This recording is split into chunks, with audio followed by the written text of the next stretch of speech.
Et là, toutes les gens ici qui n'aiment pas les bêtes et les bébites, vous comprenez où je m'en vais avec ça? Ouais, la première nuit, je viens d'arriver à Bali, c'est mon tout premier voyage à vie. Je n'ai jamais pris l'avion, je n'ai jamais vu le sud. C'est la nuit, on devrait simplement aller se coucher, mais je suis impatient de découvrir à quoi ça ressemble une terre exotique, l'air marin, voire même l'océan dans le sud. Je n'avais jamais vu ça de ma vie. Alors moi, je peux pas m'empêcher, on est arrivé à l'hôtel, mais même si c'est les ténèbres, je veux marcher jusqu'à la mer et je rentre pieds nus dans le gazon et là, il y a quelque chose sur ma jambe qui glisse. Je prends la lumière de mon téléphone pour regarder. Je vois un beau petit serpent vert qui passe sur ma jambe. Je bouge pas, je le laisse passer. Je retourne dans ma chambre d'hôtel regarder sur Internet c'était quoi ce serpent. Je découvre que c'est une vipère verte la plus mortelle de Bali. À ce moment-là, je me dis, OK, j'ai manqué de sagesse. Hein, c'est un endroit que je connais pas. Je suis allé pieds nus dans l'herbe. Je ferai pas ça le lendemain. Là, le lendemain, on se lève, on s'en va à la plage de Saneux, on s'en va se baigner. Moi, j'aime partir à la découverte des bestioles. Je mets mes lunettes de plongée, je mets mes palmes, je pense qu'on dit. Et là, je vais dans l'eau et aussitôt, quand je mets la tête dans l'eau, je tombe face à face avec un serpent de mer rayé noir et blanc, le plus mortel de Bali. Il paraît que s'il te mord, t'as même pas le temps de sortir de la plage que t'es déjà mort intoxiqué. Là, je sors de l'eau, je dis à mon épouse, c'est fini, j'explore plus rien à Bali. Là, mon épouse, elle me dit, Simon, on est là pour 3 mois, tu peux pas te priver. C'est quoi les chances et les statistiques que tu vois 2 serpents mortels en 24 heures? Il y a des milliers par année de touristes. Arrête-toi pas à ça. Puis je me suis dit, ça, Seigneur, c'est une parole de sagesse de mon épouse. Je me dis, demain, je retourne à la mer, je vais vaincre ma peur et j'y retourne. Le lendemain, on change de plage, je remets mon attirail, je vais dans l'eau et là, je me suis amusé à un bon 5 minutes. Puis j'ai retombé face à face avec le serpent rayé noir et blanc.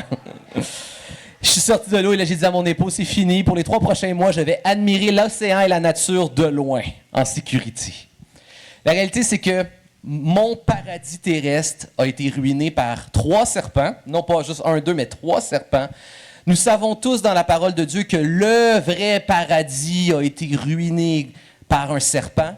Mais le texte qu'on va lire aujourd'hui est beaucoup plus choquant que ça. Il nous rappelle que nous sommes les serpents qui ruinons notre propre vie. Oui, il y a un serpent ancien qui a gâché le paradis, mais je gâche ma propre vie. Je suis le serpent qui gâche ma vie. Mais bonne nouvelle, Dieu ne nous laisse pas ainsi. Il vient à notre secours. Est-ce que je peux entendre gloire à Dieu pour ça? Nombre, chapitre 21, dont Nombre, 4e livre de la Bible. On part du début, tu vas le trouver assez vite. 4e livre, Nombre, on est dans le chapitre 21. Versets 4 à 9, l'épisode du serpent d'airain dans le désert, pour ceux qui connaissent bien le récit. C'est ce qu'on va lire ce matin. Et dans ce récit, on voit vraiment Dieu veut enseigner Israël, puis ils vont apprendre une leçon à la dure. Puis la réalité, c'est qu'on apprend souvent dans nos vies des leçons à la dure. Et Dieu va apprendre à Israël Dieu va leur envoyer une affliction qui est à l'image de leur péché. Il va leur faire réaliser qu'ils se comportent comme des serpents venimeux. Et le but, c'est de briser leur rébellion afin qu'enfin, par la foi, ils puissent se sentir et se comporter comme des véritables enfants de Dieu. Et c'est le thème du passage et c'est le titre de mon message. Comment passer de serpent charnel à enfant spirituel? Lisons la parole de Dieu. Donc, si vous n'avez pas de Bible, ce que je vous encourage à avoir lorsque vous allez à l'église, le passage va apparaître à l'écran. Nombre 21, verset 4, chapitre 21. Ils partirent de la montagne de Hor par le chemin de la mer des Joncs pour continuer dans le pays d'Édom. Le peuple s'impatienta en route et parla contre Dieu et contre Moïse, son serviteur. Pourquoi nous avons fait monter hors de l'Égypte pour que nous mourions dans le désert? Car il n'y avait point de pain, il n'y avait point d'eau, et nous sommes dégoûtés de ce pain méprisable. Je vous rappelle que Jésus a dit que ce pain, c'était l'image de l'œuvre qui était à venir, qu'il est le pain de vie. Donc, autrement dit, ils sont en train de mépriser l'œuvre de Dieu qui renvoie à Jésus lui-même. On méprise l'œuvre de grâce de Dieu, on méprise Dieu, puis on méprise son serviteur. On veut retourner esclave en Égypte. Alors l'Éternel envoya contre le peuple les serpents brûlants. Ils mordirent le peuple et il mourut beaucoup de gens en Israël. Le peuple se rendit auprès de Moïse et dit, nous avons péché, car nous avons parlé contre l'Éternel et contre toi. Prie l'Éternel afin qu'il éloigne de nous ces serpents. Moïse pria pour le peuple. Quelle grâce! L'Éternel dit à Moïse, fais-toi un serpent brûlant. Oh, spécial comme réponse. Il n'éloigne pas les serpents. Il lui dit autre chose. Fais un serpent brûlant et place-le sur une perche. Quiconque aura été mordu et le contemplera. conservera la vie. Si remarquez, c'est pas juste regarder, contempler. Ça veut dire voir et comprendre, interpréter. C'est un regard particulier. Quiconque contemplera, c'est-à-dire regardera, comprendra, appréciera l'œuvre de grâce de Dieu, conservera la vie. Moïse fit un serpent de bronze et le plaça sur une perche. Et si quelqu'un avait été mordu et regardait le serpent de bronze, il conservait la vie. Est-ce qu'on peut dire un amen à la parole de Dieu ce matin? Remarque comment ici, c'est un texte dans lequel il y a vraiment une thématique au niveau du regard. Dieu veut travailler le regard d'Israël. Comme je l'ai souligné, c'est un verbe particulier qui est utilisé. C'est pas simplement regarder et constater quelque chose. C'est voir et comprendre quelque chose. Et même plus que ça, même contempler, c'est apprécier la chose que l'on regarde. Dieu veut nous apprendre à avoir un regard qui n'est pas simplement un regard charnel, ce qui frappe aux yeux, ni même un regard où on interprète selon notre propre bon sens, mais il veut qu'on développe le regard que Dieu lui a sur les choses. Autrement dit, il veut qu'on apprenne à voir les choses telles que lui voit les choses, qu'on les comprenne comme lui, qu'on les voit comme lui et qu'on les apprécie comme lui les apprécie. C'est le regard qu'il veut qu'on développe dans notre vie. Puis ce qu'on va voir, c'est que Dieu veut qu'Israël apprenne à avoir un sain et juste diagnostic sur sa vraie réalité, qu'en fait, ils ne se comportent pas comme des enfants de Dieu, ils sont rebelles, comme des serpents. Dieu veut amener Israël à se voir tels qu'ils sont réellement, tels que Dieu les voit réellement, pour mieux ensuite les amener vers la véritable œuvre de salut, qu'ils puissent voir et comprendre l'œuvre de grâce que Dieu veut opérer dans leur vie, pour qu'ensuite ils puissent vivre, se voir pleinement comme des enfants de Dieu bénis par grâce. C'est ce que Dieu fait à travers ce récit. Première chose qu'on voit dans le récit, c'est mon premier point ce matin. Premier regard que nous devons développer dans notre propre vie, nous devons apprendre à regarder la nature de serpent à l'intérieur de nous. L'homme naturel, ce que nous sommes tous lorsque nous venons à naissance, et moi le premier de ce monde, nous sommes des serpents, c'est notre nature. Le peuple s'impatienta, parla contre Moïse et contre Dieu. Le peuple, avant d'avoir un problème avec des serpents venimeux, le peuple avait le problème de se comporter eux-mêmes comme des serpents venimeux. Dieu leur a simplement envoyé une affliction à l'image de leur comportement. C'est le commentateur puritain Matthew Henry qui disait « Dieu utilise l'artillerie de l'ennemi contre Israël lui-même. » Israël se présentait devant Dieu avec un comportement de rebelle pour la révolte, avec des lèvres remplies de venin toxique. Alors Dieu leur a envoyé des serpents venimeux toxiques pour leur enseigner que c'est le comportement qu'ils ont. Puis peut-être il y en a ici, tu te dis, oui, mais c'est quoi le lien entre rébellion et serpent, et critique et venin? En fait, pour comprendre le lien que Dieu est en train d'établir dans le texte de Nom, il faut remonter 3 livres bibliques plus tôt. Il faut retourner dans la Genèse, à l'origine. Il faut retourner en Genèse 3 au moment de la chute. Satan se présente dans le jardin d'Éden comme un serpent. Et il vient apporter le poison de la critique. Il vient pour critiquer Dieu et il veut amener l'homme et la femme et l'humanité par eux dans sa rébellion avec lui contre Dieu. Et qu'est-ce qu'il vient? Il va venir contaminer, toxicité. Il amène 3 types de critiques qu'il va faire envers Dieu. Premièrement, il va mettre en doute devant l'homme et la femme la vérité de Dieu, la bonté de Dieu et finalement la souveraineté de Dieu.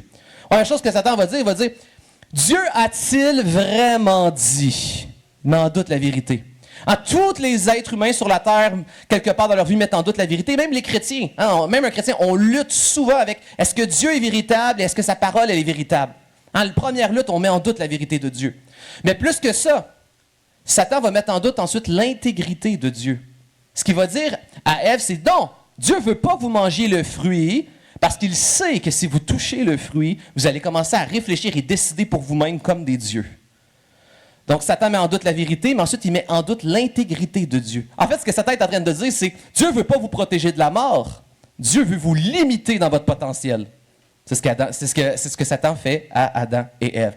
Et troisièmement, finalement, c'est quoi le rêve que Satan a implanté dans la tête de Ève? Si tu manges le fruit, tu vas être ton propre Dieu. C'est toi qui vas décider ce qui est bien, ce qui est mal. C'est toi qui vas décider ce qui est vrai, ce qui est faux. C'est toi qui vas déterminer le sens de ta vie, ta moralité et ta réalité.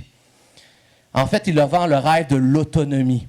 Soit autosuffisant, soit autonome, soit autodéterminé. Quand on y pense, c'est la confession de foi dans la société dans laquelle on vit présentement. On vit dans une société qui dit Je suis autosuffisant. Je suis ma propre ressource. Ma force, elle est à l'intérieur de moi, tout seul et j'ai besoin de personne.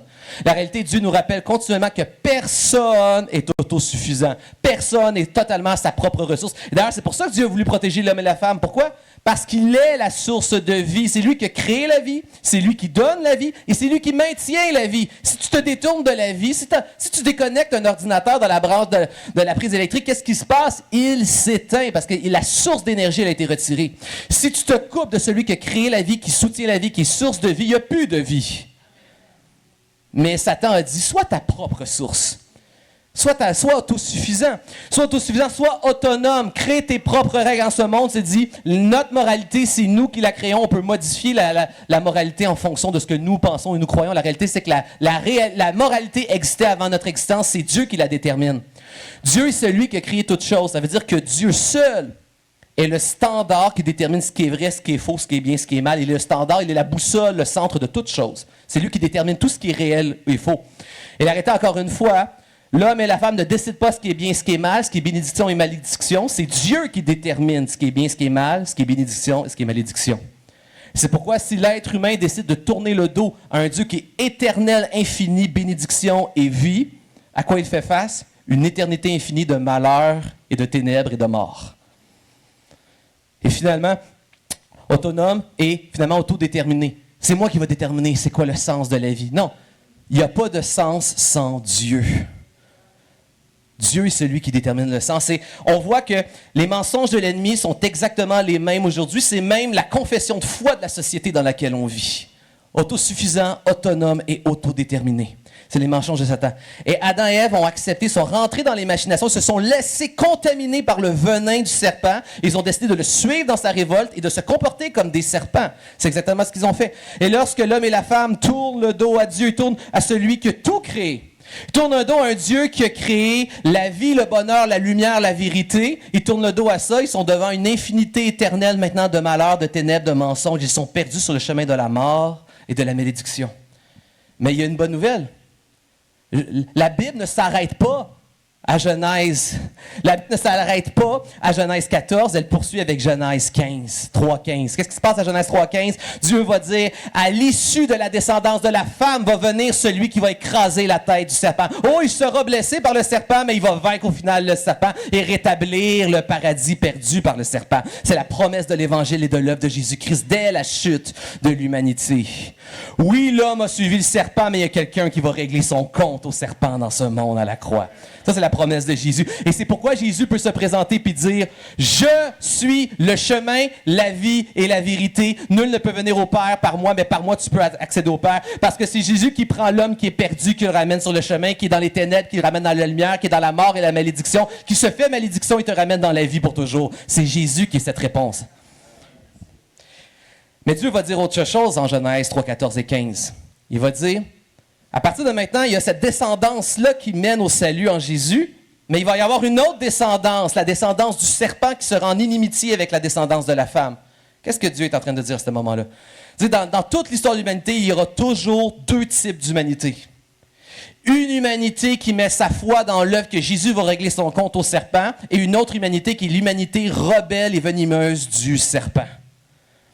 Et la réalité, c'est que par nature, tout être humain qui vient au monde, dans ce monde, indépendamment de ton origine, peu importe de tes parents, peu importe de ce qu'on t'a fait, peu importe de la moralité ou des rituels qu'on t'a mis sur toi, tout être humain qui vient dans ce monde, son paramètre par défaut, c'est d'être un serpent venimeux.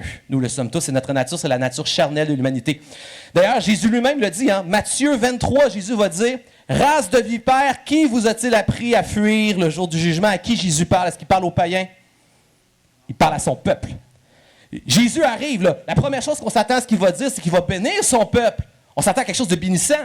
Et là, c'est choquant d'attendre que Jésus dit, vous êtes une race de vipères qui cherchez à fuir le jugement de Dieu. Puis même un peu plus loin, en Jean 8, Jésus va dire, je suis le Fils de Dieu. Puis les Juifs vont dire, nous aussi, on est enfants de Dieu. Qu'est-ce que Jésus leur répond? Oui, c'est vrai, vous êtes enfants de Dieu. Moi, je suis juste un enfant de Dieu différent. C'est pas ça que Jésus dit. Il dit, non, vous n'êtes pas enfants de Dieu. Vous avez pour père le diable. La nature humaine, l'homme naturel est un serpent dans la révolte de Satan qui a pour père le diable. Et c'est pourquoi tout être humain doit vivre une nouvelle nature et être adopté de Dieu. Avoir une nouvelle naissance. C'est une naissance terrestre qui fait de toi un être humain charnel, mais Dieu veut faire une nouvelle naissance spirituelle et être adopté et appartenir au Père. La nature de l'être humain, c'est d'être charnel, c'est d'être comme un serpent venimeux et critique. Et c'est un rappel continuel que peu importe le nombre de couches qu'on met pour essayer de faire croire qu'on est une bonne personne, c'est la nature humaine le problème. Fondamentalement, c'est la nature humaine. Et on vit dans une société qui dit complètement le contraire. La société dit en fait, l'être humain est bon par nature, c'est juste qu'il se fait contaminer. Non, la Bible ne dit pas que tu te fais empoisonner par le venin. La Bible dit que au départ, tu es un serpent, puis c'est pour ça qu'il y a du venin partout, parce qu'on est des serpents. C'est la nature de l'être humain. Jean-Jacques Rousseau disait « L'homme est bon, c'est la société qui le corrompt ». Mais si c'est vrai ce qu'il dit, Jean-Jacques Rousseau, c'est qui le premier qui était mauvais si l'être humain est bon? Par défaut, il a fallu qu'il y ait un premier mauvais. C'est faux. L'être humain est mauvais de naissance. Même si on est bon pour le gérer, on n'est pas tous méchants. Pas tout le monde sur la terre qui est méchant à son maximum. Mais on a tous le mal à l'intérieur de nous. On l'a tous. Prenez un exemple, OK? Prenez les meilleurs êtres humains sur la terre, là, les plus gentils, les plus saints, les plus purs. Là. Prenez là, les meilleures Mères Teresa de ce monde. Prenez-les, là, on fait 14 couples, là, puis on les met dans une société bulle, fermée du monde extérieur, puis on leur donne toutes les ressources. Meilleure technologie, meilleure santé, équitable, argent, tout est équitable au maximum. Vous savez quoi? Il ne passera pas une seule génération que tous les racines et les maux des péchés qu'on voit dans ce monde vont ressurgir. Dieu recrée un paradis aujourd'hui, puis il nous met tel quel dedans. On ramène ça dans l'état de ce monde-là immédiatement. Vous savez, c'est quoi la bonne nouvelle de l'Évangile? C'est qu'avant même de venir créer une nouvelle création, la première chose que Jésus fait, il fait de nous de nouvelles créatures pour ce monde. Celui qui met sa foi en Jésus, Jésus met son esprit à l'intérieur de toi, et toutes choses anciennes maintenant sont passées, toutes choses sont rendues nouvelles par Jésus-Christ. C'est ça la bonne nouvelle, il ne nous laisse pas à nous-mêmes. Il fait de nous de nouvelles créatures et c'est ça qui est incroyable. Et quand on comprend que ma nature terrestre est d'être serpent, je la crucifie, ma nature terrestre de serpent. Je réalise, arrête de te faire confiance. C'est pour ça que Jésus dit souvent, Jésus ne va pas dire écoute ton cœur comme la société dit. Jésus va dire méfie-toi de ton cœur par-dessus toute autre chose. Ne t'écoute pas, ne te suis pas. Le cœur est tortueux plus que toute chose. C'est Jésus qui va le dire. Ce que Jésus va dire, c'est il va dire porte ta croix, mors à toi-même et suis-moi. Moi, Jésus est le chemin, la vie et la vérité. On crucifie, on se fait pas confiance, on crucifie notre chair puis on suit Jésus-Christ. Lui fait de nous une nouvelle créature pour le monde à venir. Est-ce que je peux entendre un gloire à Jésus? Deuxième regard que Dieu veut qu'on travaille, regardez les traces de venin dans notre vie. Donc, le monde n'est pas pécheur parce qu'il pêche. Le monde pêche parce qu'il est pécheur. Parce que nous avons une nature pécheresse, c'est ce qui fait que le péché sort tout le temps à l'extérieur de nous. 100% des gens ici, on est des gens blessés qui blessons. On a tous été victimes du péché de quelqu'un, tout le monde. 100% des êtres humains ont été victimes du péché de quelqu'un, mais on est tous responsables aussi d'avoir blessé par le péché. 100% des êtres humains, nous sommes des victimes qui blessons. Des gens brisés qui brisons, des pécheurs qui avons subi le péché. C'est ce que nous sommes, c'est l'être humain. Et un des problèmes que nous avons, c'est quand on commence à réaliser l'état réel de notre cœur. Remarquez comment que la société, c'est une évidence que nous sommes tous pécheurs, mais comment on essaie toujours de se dire non, on est une bonne personne au final. C'est évident. C'est évident. Je pense que c'est R.C. Sproul qui disait la théologie de la dépravation totale, qui est l'idée que tous les êtres humains, on est contaminés par le péché, et la doctrine de la Bible qui est la plus évidente, prouvable. Ouvre juste le journal à la télé ou fais juste te regarder dans le miroir puis tu le sais que tu es imparfait puis que le mal est à l'intérieur de toi au final.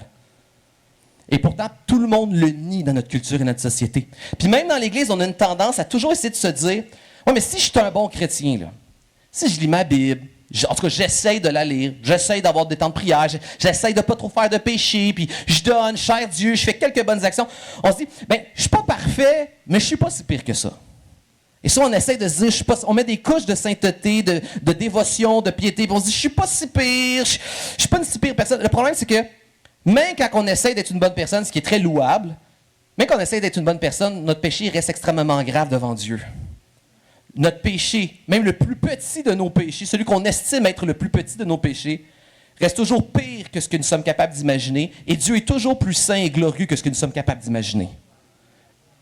Et c'est pourquoi on ne peut pas reposer sur nous, mais simplement dépendre de l'œuvre de Christ. Aucun salut en nous. Faisons un exemple. Juste prenons les 10 commandements. Là, c'est quoi le premier commandement? Le premier commandement, c'est pas « je ne mangerai pas le chocolat que mon père cache dans son congélateur ». Il est important celui-là, mais c'est pas le premier. Le premier commandement, c'est tu aimeras, tu auras un seul Dieu, tu l'aimeras de toute ta force, de toute ta pensée, de tout ton cœur, de tout ton être. En commençant, là, juste le premier commandement, on a tout échoué. Peu importe celui qui aime le plus Dieu ici, on a tous échoué. Il n'y a aucun être humain excepté Jésus-Christ dans l'histoire de l'humanité qui, à tout moment de son histoire, a toujours totalement, pleinement aimé Dieu de toute sa tête, de tout son cœur, de tout son corps et de tout son être, et donné la seule et unique place à Dieu qui lui revenait dans sa vie. Personne à part Jésus-Christ. Puis une chance que lui a réussi parce qu'il l'a fait à notre place, qu'ils sommes incapables de le faire. Il y a des gens ici, peut-être tu te dis même, tu es dubitatif, tu te dis, mais pourquoi Dieu aurait besoin d'être à ce point-là aimé? Juste clarifier une affaire, OK? Dieu n'a pas besoin d'être aimé. C'est toi qui as besoin de mettre Dieu dans ta vie à la place qu'il doit être. C'est pas lui qui a besoin de nous. Il n'a pas besoin de nous. Nous avons besoin de lui. Je donne une illustration pour illustrer ça. Si je vous dis, j'aime ma femme, j'aime mes enfants, j'aime mes voisins, j'aime mon chien. J'ai pas de chien, là, mais c'est une illustration. Là. Mettons, je dis, j'aime mon chien. C'est quoi l'amour le plus important dans cette liste? C'est tout important. C'est important de bien traiter nos animaux de compagnie. C'est important d'aimer nos voisins et nos enfants. Mais c'est quoi le plus important? Ma femme. C'est le plus important.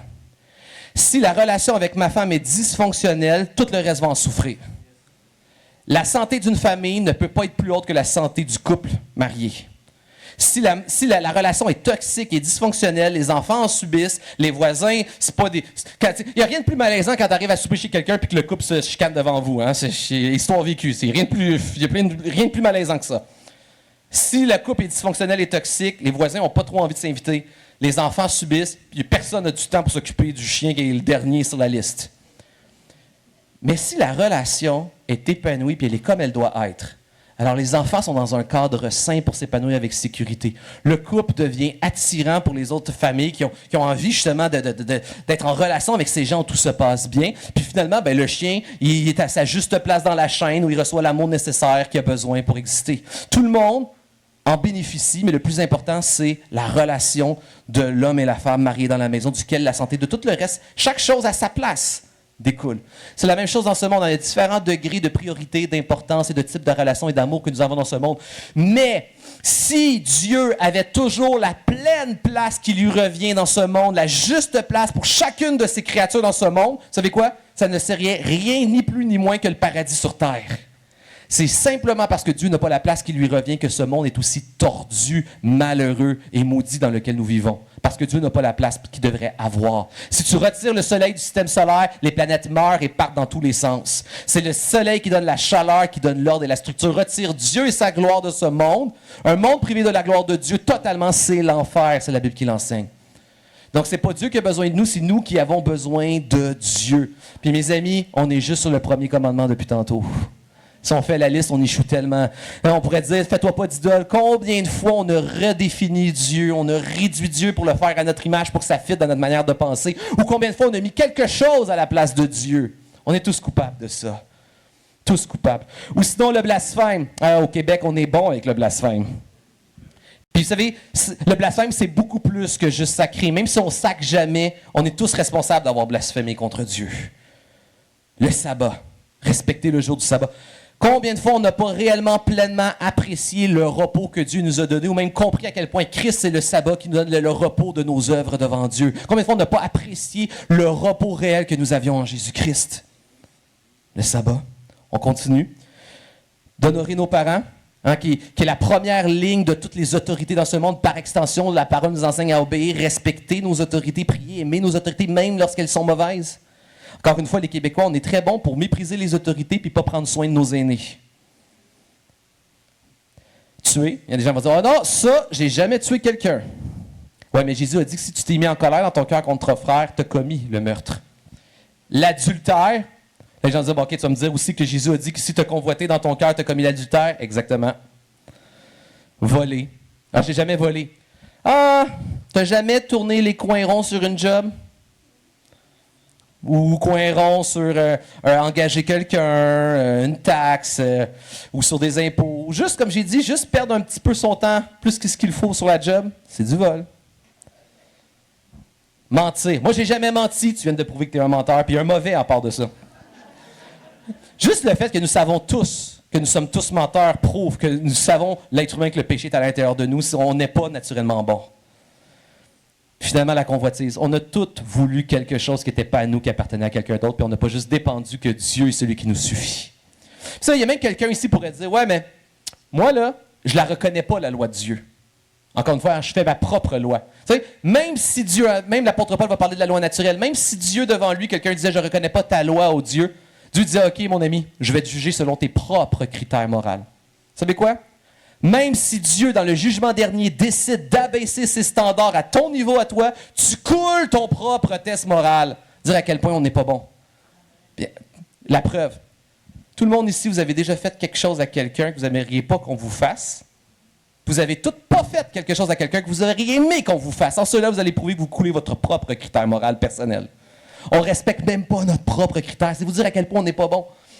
Puis là, des gens ici, tu te dis, oui, mais moi, là, je fais pas grand péché, puis mes péchés sont anonymes, personne n'est au courant, il n'y a pas de victimes, c'est des péchés sans victime, sans connaissance, sans conséquences, anonymes. Oui, mon ami, mais comme je l'ai mentionné tantôt, même si c'est des péchés mignons, pas graves, qui font pas de mal à personne, la réalité, comme je l'ai mentionné tantôt, simplement de ne pas vivre les choses en mettant Dieu à sa place où il mérite être, ou même le plus petit des péchés de ce monde ou de ta vie, qui est faire quelque chose qui n'est pas la volonté de Dieu, contribue à ce monde détourné de Dieu qui n'est pas le paradis, mais qui est chaos, mort, destruction et maladie. Même le plus petit péché de notre vie contribue à ce monde malheureux.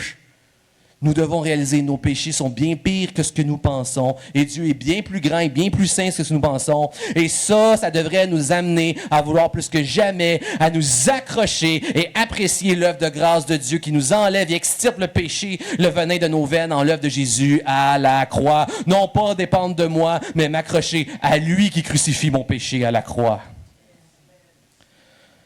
Troisièmement, on doit voir l'échec de nos propres efforts pour nous sauver. Au verset 6, il sera dit « Il mourut beaucoup de gens ». Pourquoi il mourut beaucoup de gens? Parce qu'ils ne sont pas allés demander grâce devant Dieu pour être sauvés. Tout le temps où il y a des gens en Israël qui meurent, c'est quoi qui se passe? C'est des gens qui résistent à Dieu et qui essayent de se sauver par eux-mêmes.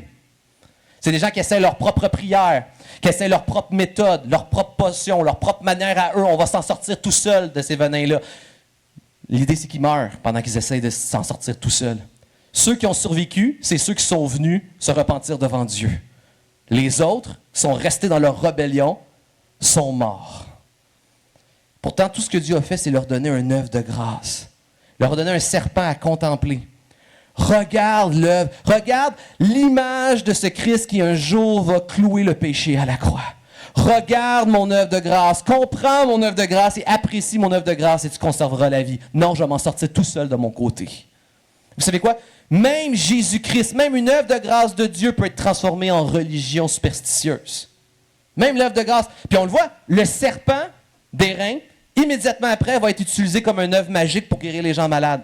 Ça va devenir un objet d'idolâtrie. Même qu'on voit ici, en 2 Rois 18, le roi Ézéchias va être obligé de briser le serpent d'airain parce qu'il était devenu un objet d'idolâtrie magique en Israël. Même l'œuvre de grâce de Dieu donnée pour nous sauver de nos péchés, on peut l'utiliser comme quelque chose de magique et de superstitieux. Comment? En transformant Jésus en religion d'œuvre. Toutes les religions humaines, les philosophies humaines, les superstitions humaines enseignent quelles sont les choses que je dois accomplir pour aller gagner l'amour de Dieu, gagner la faveur, gagner la bénédiction, sécuriser mon salut, puis m'éviter le plus de malédictions possible. Toutes les religions humaines te disent comment monter vers Dieu, mais ce que la parole enseigne, c'est l'Évangile. L'Évangile en grec, c'est une bonne nouvelle, c'est pas un bon conseil. Un bon conseil religieux, c'est voici ce que tu dois faire pour t'en sortir. Une bonne nouvelle, c'est voici ce qui a déjà été fait pour toi, fais juste te confier dans ce que Dieu a fait pour toi. C'est une bonne nouvelle, c'est pas un bon conseil. Puis c'est la chose qui change le christianisme de toutes les autres religions. Vous savez, le bouddhisme va te dire, qu'à force de te détacher le plus possible de tout attachement, un jour, tu vas réussir à faire un avec le grand tout de cet univers. L'hindouisme va te dire qu'à force de réincarnation, un jour, tu vas devenir toujours une meilleure personne de réincarnation en réincarnation, puis tu vas réussir à briser le cycle du karma, puis atteindre le paradis hindouiste, le nirvana. L'islam va te dire, respecte les 5 piliers de l'islam, puis si tu as fait plus de bien que de mal dans la grande balance de bien et du mal, Allah va te recevoir dans son paradis. On l'a déjà vu, c'est impossible de pouvoir rembourser tout le mal que nous faisons continuellement. Le judaïsme va dire respecte toute la loi de la Torah et peut-être si tu tu as été assez bon dans ta dévotion, dans ta piété, puis dans ton respect de la loi, Dieu va t'accueillir dans le sein d'Abraham. Et le christianisme religieux te dit, mais si tu pries assez, si tu donnes assez, si tu sers assez, si tu évites assez le péché, puis tu fais assez de bien, peut-être que Dieu va t'accepter dans son paradis, mais ça, c'est la version idolâtre, superstitieuse et religieuse du christianisme. Le christianisme, ce n'est pas, voici les conseils de ce que tu dois faire pour monter en haut, mais c'est comment Dieu, lui, est descendu en bas. C.S. Lewis, le grand auteur et défenseur de la foi chrétienne, a écrit un jour, le christianisme, c'est quoi? C'est le Fils de Dieu qui est devenu un homme et qui est descendu sur terre afin que les hommes puissent devenir fils de Dieu et monter au ciel. C'est ça, le christianisme. Regarde maintenant comment Dieu utilise l'affliction pour t'attirer. Ils vont venir à Dieu, ils vont dire, on a péché. Hein, repentance, ils sont brisés, contrits. On a péché, Dieu. Prie pour nous aussi. Puis on voit la grâce de Dieu. On voit la grâce du leader, hein, qui charnellement, il ne devrait pas avoir envie de prier, mais il décide de le faire par grâce. Puis ensuite, on voit la grâce de Dieu. Nous avons péché, prie pour nous. C'est incroyable. Matthew Henry, encore une fois, le commentateur puritain, va dire « Les afflictions dans nos vies de Dieu ont la faculté de faire deux choses. Soit révéler la rébellion de notre cœur ou transformer les affections de notre cœur. » Je répète, les afflictions envoyées de Dieu dans nos vies ont la faculté de faire deux choses. Soit elles vont révéler la dureté de la rébellion de nos cœurs, ou elles vont transformer les affections de notre cœur. Et c'est ce qu'on voit dans le texte qui est ici. Il s'est passé quelque chose en Israël. À partir de Nombre 21, il y a un changement qui prend place. Il y a un tri qui s'est fait. L'affliction des serpents brûlants a amené une division en Israël. Ceux qui étaient durs dans leur rébellion contre Dieu sont restés à essayer de se sauver eux-mêmes et ils sont morts. Ça, c'est l'image de l'humanité qui demeure rebelle, tourner le dos vers Dieu. Mais tous ceux qui ont brisé en leur repentance sont venus à Dieu. Il y a un changement, ils ont commencé à se comporter réellement comme les enfants de Dieu par la suite. Pas parfait, il y a encore du trouble en Israël. Mais il y a quand même un changement majeur qui a pris place. Celui dans l'affliction qui est demeuré rebelle, il est mort. Et celui qui est brisé a commencé un cheminement d'enfant de Dieu. Est-ce que des gens ici t'ont commencé dans ta vie un cheminement d'enfant de Dieu? Je peux vous entendre, amen. C'est un peu comme la pandémie. Hein? On l'a vu pendant la pandémie. Des chrétiens que je pensais c'était des chrétiens solides dans leur foi, dans la pandémie, tout a brisé et ils ont abandonné le Seigneur. Puis d'autres qui me semblaient pas être des chrétiens solides, la pandémie, ça a amené quelque chose. Tout d'un coup, ils sont devenus plus sérieux jamais qu'ils avaient été dans leur foi. Puis ça a été le terreau propice à devenir des chrétiens matures qui portent du fruit dans leur vie. Une affliction peut briser la foi de certains, mais peut amener d'autres à vivre un renouveau spirituel dans leur vie. C'est ça qu'on voit dans le texte, c'est ça qui se passe. Pourquoi? C'est super naturel. Vous savez, mes enfants, des fois, sont turbulents. Des fois, ils ne m'écoutent pas. Mais quand ma fille, mon petit gars, tombe à terre et se pète le genou, c'est quoi leur premier réflexe? Peut-être, à l'instant d'avant, peut-être même qu'ils me fuyaient. Mais dès qu'ils tombent à terre et qu'ils voient un peu de sang, ça court en hurlant les bras. Papa, papa, papa, papa. Mes voisins, quand ils se pètent dans la rue, c'est pas moi qui viens de voir, c'est leurs parents. Quand un enfant est blessé, son réflexe est de courir dans les bras de son père. Ici, l'affliction révèle quelque chose. Avant l'affliction des serpents, tout le peuple avait l'air d'être le peuple de Dieu. Ça avait l'air d'être tous les enfants de Dieu. Mais l'affliction a révélé quelque chose. Tout le peuple était imparfait. Là, ceux qui se sont repentis, ils étaient imparfaits et pécheurs. Mais ils se sont comportés comme des enfants. C'est-à-dire, blessés, ils ont couru se réfugier vers le Père. L'affliction révèle qui ici réellement est un enfant de Dieu. L'affliction te dit, est-ce que finalement tu n'étais pas vraiment un enfant de Dieu puis tu rejettes le Père? Ou finalement l'affliction t'amène à dire, j'ai besoin de toi, Père. J'ai plus jamais dans ma vie besoin de dépendre de toi. Oh mon Dieu, oh mon Père, je me confie en toi. Fais ce que tu veux de ma vie. L'affliction révèle qu'on est enfant de Dieu. Est-ce que je peux entendre encore un gloire à Dieu pour ça? Regarde maintenant le crucifié élevé pour toi. Fais-toi un serpent et place-le sur une perche.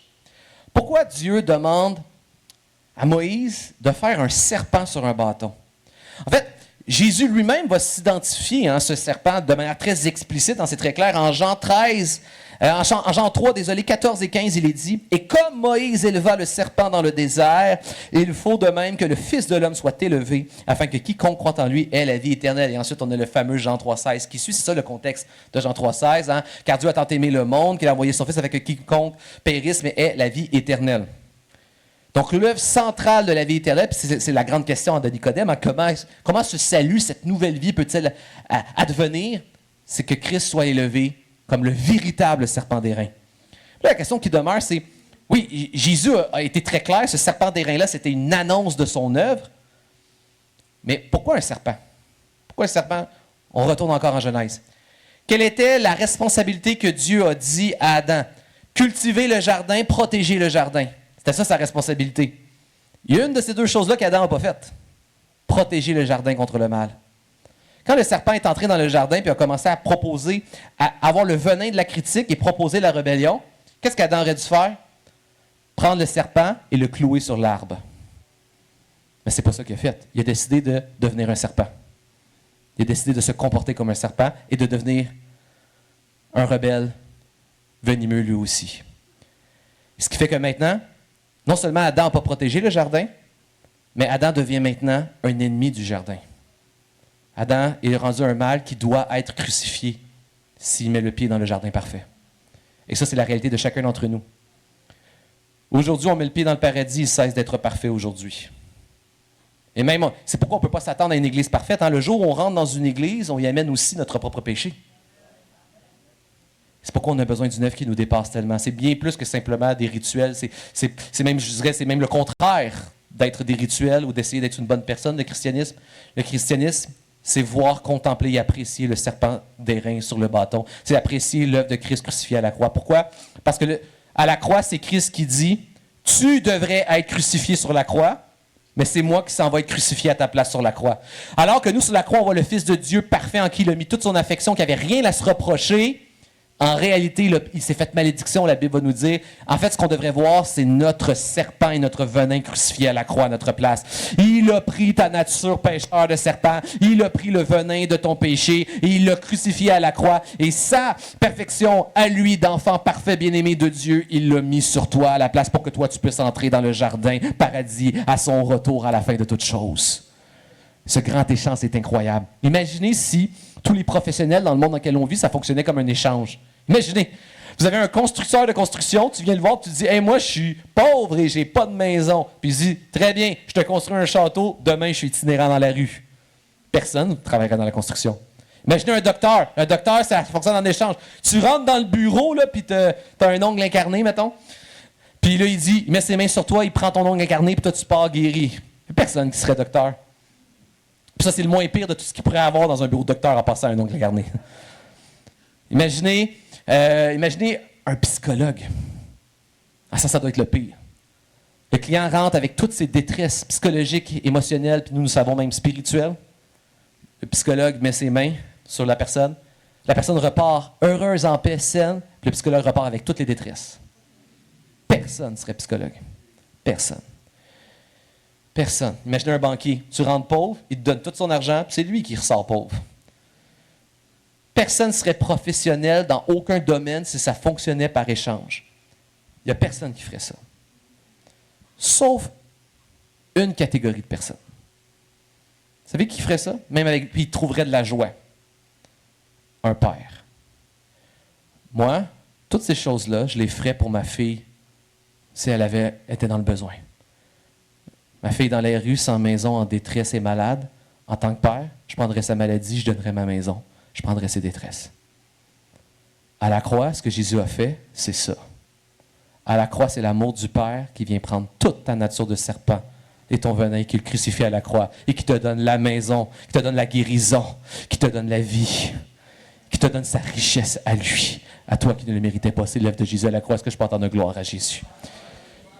J'invite les musiciens à venir me rejoindre. Dieu veut changer notre regard, qu'on ait un meilleur regard pour nous amener là où il veut nous amener, qu'on ait un juste diagnostic de notre nature pécheresse, qu'on se souvienne qu'elle doit être crucifiée. Pourquoi Paul va dire, mon ancienne nature est crucifiée à la croix, maintenant je suis ressuscité en Jésus-Christ. Ma nature doit être crucifiée.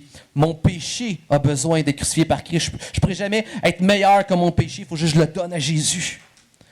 De réaliser que Dieu utilise des afflictions, pas pour endurcir dans la rébellion, mais pour nous tourner à se tourner vers lui et s'accrocher davantage à lui. De réaliser que Jésus est l'œuvre de grâce que Dieu nous a donnée. Il veut qu'on la comprenne, il veut qu'on se confie, même qu'on l'apprécie dans notre vie. Et toute cette œuvre-là, c'est pour nous donner une vraie nouvelle vie qui sera éternelle. Regarde maintenant ta vie transformée. Il regardait et il conservait la vie. Le peuple d'Israël qui regardait et qui comprenait l'œuvre de Dieu, conservait la vie. Et là, c'était une nouvelle vie. On l'a vu, hein? C'est plus une vie de rebelle, mais c'est une vie imparfaite, mais de gens qui se considèrent comme enfants de Dieu. C'est une nouvelle vie d'enfants de Dieu. Vous savez, je reviens encore à Jean 3, hein, le passage où Jésus a explicitement dit que c'est lui le véritable serpent d'airain. Et c'est quoi le thème de Jean 3? C'est quoi le thème? C'est le salut, c'est l'œuvre de Jésus à la croix, c'est le fameux Jean 3,16, le salut par la foi. C'est le centre du passage. C'est littéralement le centre du passage. On pourrait dire que ce chapitre-là, il est christocentrique. C'est le centre, c'est comment le salut est opéré par l'œuvre de Christ à la croix. Et sa foi dans cette œuvre-là nous sauve. C'est le cœur du passage. Mais ce n'est pas le thème du passage. L'œuvre de Jésus à la croix, c'est le moyen pour nous sauver, mais ce n'est pas la fin. C'est quoi le thème de Jean 3? La nouvelle naissance de l'Esprit. Jésus meurt à la croix, c'est le fondement de toute chose, mais pourquoi? Pour faire de nous des enfants de Dieu qui ont une vie nouvelle par l'Esprit de Dieu. L'œuvre de Jésus, c'est le centre de toute la Bible. Mais c'est quoi la fin d'Apocalypse? Un peuple rassemblé de toutes les nations qui appartient à Dieu à cause de l'œuvre de Jésus remplie de son Esprit. C'est ça, l'œuvre que Jésus a accomplie. Et la réalité, c'est que celui qui a simplement compris Alors, regardez l'œuvre de Jésus, le vois comme Dieu veut que tu le vois et vraiment tu mets ta foi et ton appréciation dans l'œuvre. Maintenant, Dieu t'adopte, il a mis l'Esprit du Christ en toi et il t'a adopté comme son enfant bien-aimé. Maintenant, tu marches dans cette connaissance d'enfant bien-aimé. Pas des enfants parfaits, mais des enfants bien-aimés. Mes enfants ne sont pas parfaits, mais sont mes enfants. Je les désire. Mais quand ils n'obéissent pas à ce que je leur demande, la conséquence, ce n'est pas d'être désirité et de perdre mon nom. Je leur dis comment ils doivent se comporter, mais ils demeurent mes enfants. Celui qui est en Jésus, tu es enfant de Dieu. Donc maintenant, marche comme un enfant de Dieu, mais ne passe pas ta vie à essayer de gagner ton statut d'enfant de Dieu. Jésus est le seul Fils parfait qui a gagné l'amour de Dieu, la bénédiction de Dieu, le salut de Dieu pour nous. Tout ce que le chrétien fait, il ne fait pas pour gagner quelque chose, mais il le fait parce qu'il a gagné toutes choses en Jésus-Christ. Et c'est pourquoi Paul en Éphésiens dira, vous avez reçu pleinement toute bénédiction en Jésus. C'est pas au futur, c'est maintenant. Maintenant, tu es enfant de Dieu si tu as mis ta foi en Jésus. Donc maintenant, marche dans cette nouvelle vie. Le peuple juif n'a pas été parfait après, mais il y a quelque chose quand même qui a changé. Maintenant, ils se voyaient comme des enfants de Dieu. Vous savez, mes enfants, plus ma relation est bâtie avec eux, plus je vois qu'ils apprennent à m'aimer, plus je vois qu'ils ont un désir de plaire. Plus ils apprennent à me faire confiance. Des fois, c'est vrai que papa, il sait des choses mieux que moi. Donc, même si je ne comprends pas pourquoi il me donne cette consigne-là, je devrais lui faire confiance. Plus ils apprennent à m'aimer, plus ils ont le désir de me plaire, et plus ils apprennent à me faire confiance, plus ils ont le désir d'obéir. C'est comme ça qu'un enfant de Dieu grandit. Un enfant de Dieu qui découvre l'amour de Dieu et qui apprend à faire confiance au Père. C'est ça, la réalité d'enfant de Dieu. Je termine avec cette dernière illustration. Vous savez qu'on est une famille, j'ai grandi toute ma vie dans une famille d'accueil. Et avec mes parents sont famille d'accueil. Donc c'est une histoire vraie que je vous raconte qui touche particulièrement mon cœur.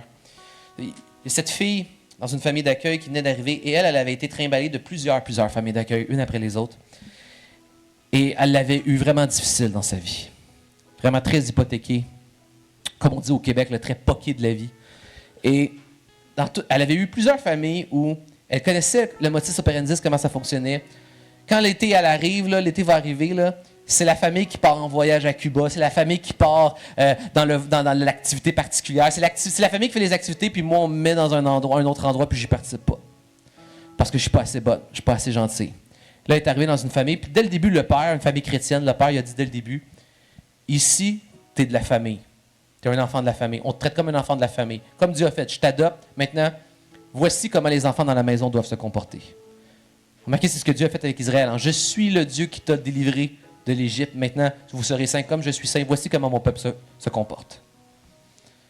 Et là, la petite fille, elle savait que ça ne marcherait pas. Elle connaît comment ça fonctionne.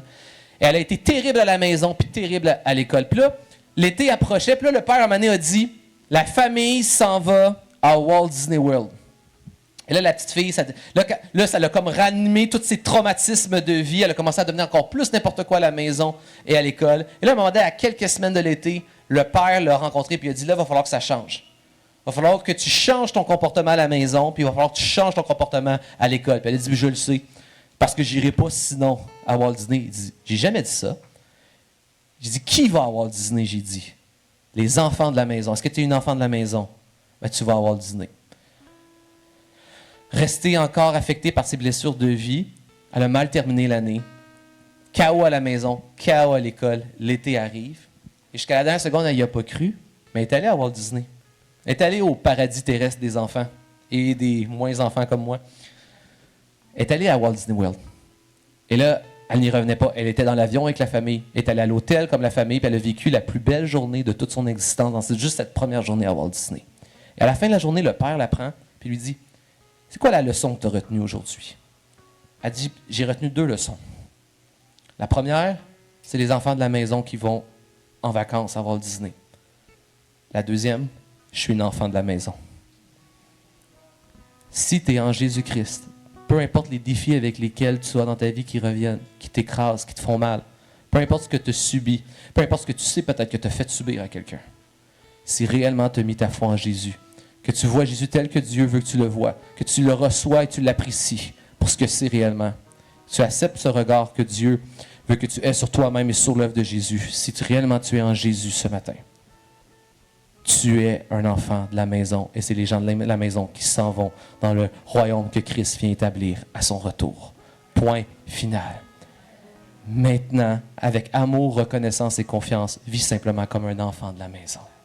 Est-ce que je peux entendre un dernier gloire à Dieu? C'était la parole de Dieu ce matin. Retournons, avant la réunion d'affaires, retournons dans un dernier chant de louange. Je vous invite à vous lever pour louer et juste terminer avec une prière sur ce message. Seigneur, merci de ta patience de travailler toujours, Seigneur, notre vision spirituelle des choses, notre vision surnaturelle des choses.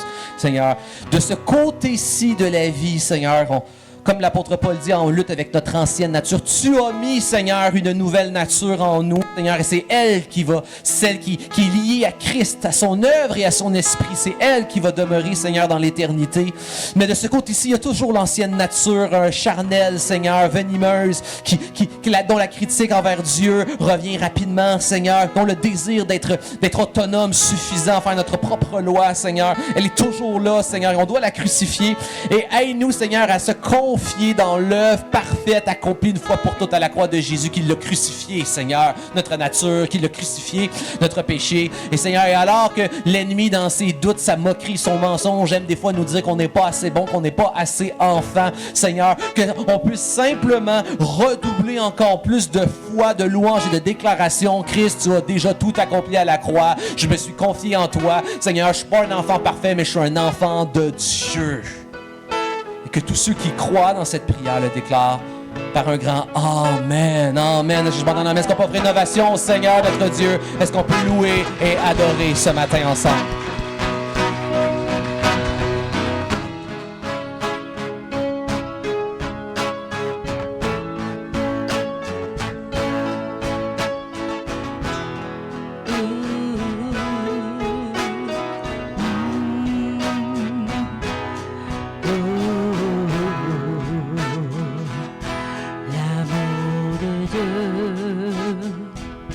De loi sur